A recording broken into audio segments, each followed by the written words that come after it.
perfect match. I'm not your soulmate. 22e siècle. Ne cherchez plus l'amour.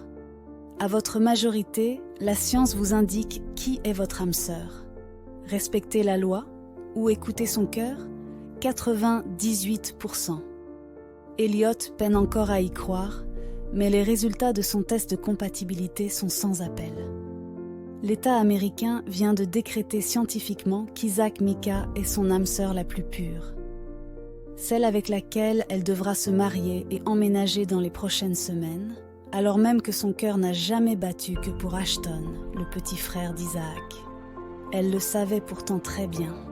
Au XXIe siècle, c'est la science qui détermine les couples autorisés à se former dans la société.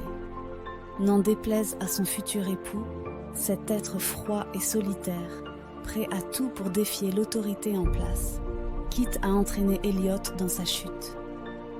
Ce livre audio vous est offert en cliquant sur le premier lien en description.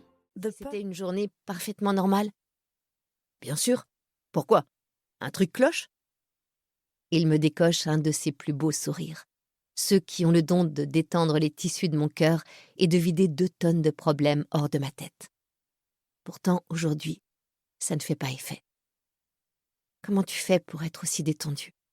On va nous donner les résultats finaux, le pourcentage qui définira le reste de nos vies dans à peine une demi-heure.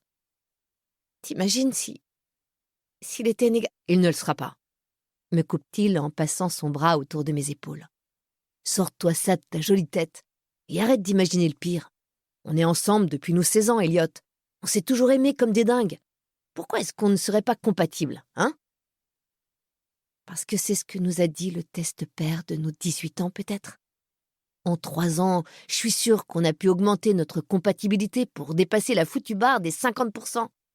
Il nous manquait seulement 5,3 putains de points. J'ai confiance, moi. Bien sûr qu'on est compatibles. Et puis, soyons logiques, 30 secondes. On ne s'aimerait pas autant sinon, Elliot. J'esquisse un vague sourire en regardant l'horizon baigné par le soleil orangé du petit matin. J'ai le cœur serré.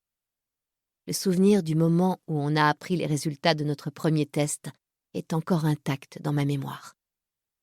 On était tombé de si haut. Entretenir une relation de nature romantique avec quelqu'un est fortement déconseillé, et même très tabou tant que le couple officiel n'a pas été désigné par Algorithma, l'agence scientifique derrière tout ce système basé sur les gènes et l'amour. Malgré tout, chaque père peut demander au bureau matrimonial de passer à 2 reprises un test pair. Cela afin de mettre à l'épreuve sa compatibilité. Un résultat inférieur à 50% équivaut à une incompatibilité de la paire. Au-dessus de ce chiffre, les citoyens testés peuvent être reconnus âmes sœurs et se marier. À nos 18 ans, H et moi avons eu 44,7%. Il faut croire que s'aimer profondément n'est pas un critère de compatibilité. Ce jour-là, on est resté toute la journée roulé en boule sur mon lit à écouter de la musique. On a fixé le plafond et changé de playlist à chaque nouvelle crise de larmes. Bien heureusement, les résultats peuvent évoluer avec le temps. En quelques années, le pourcentage est susceptible de varier d'une 15aine de points selon notre état psychologique. On peut alors espérer qu'au test pair ultime, à 21 ans, juste avant le mariage de majorité, notre compatibilité soit supérieure à 50%.